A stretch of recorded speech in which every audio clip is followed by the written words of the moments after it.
This is a quick video to go over the function of pressing a key to hide text.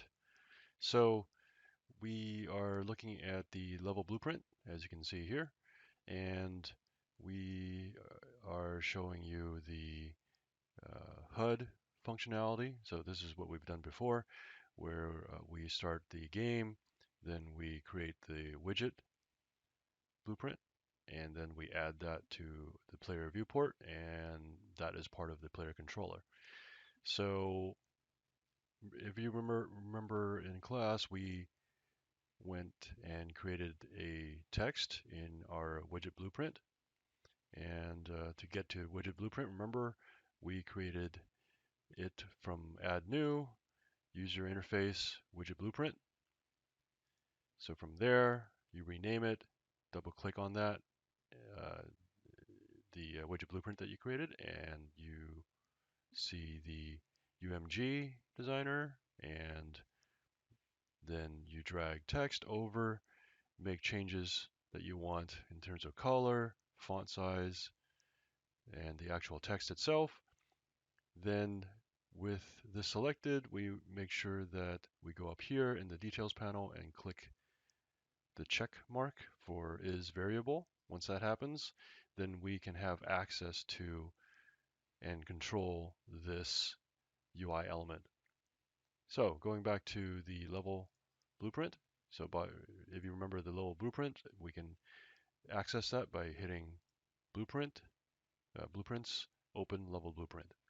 So in here, what we're doing is we're pulling from the create HUD widget right here, or create widget, I'm sorry, and we pull a blue line, and then let me go ahead and do that, and we type the name of the UI element that you want to control.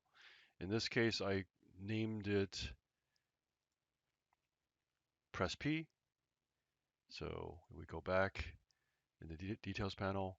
It's a very good habit to make sure that you rename everything after you create something. So and use a name that isn't super cryptic or hard to remember. So or easily misspelled. So I typed in something simple. Press P, no spaces, and then let's see, I'm going to delete this really quickly. So just to show you how it's done, I pull, so this is a second blue line that I pulled out. So I'm going to type press P, and I'm going to get it. So by getting it, I'm just basically accessing it. And since it belongs to the my HUD widget, that's how I'm going to get access to it. What I did here was to create an event key press. So all I had to do was just right click anywhere in the graph, press a key that I want, and then find the specific key press that I'm looking for, select that, and then that node is created. I'm going to pull blue data line out. I'm going to type set visibility, and so it comes off of the UI element, right?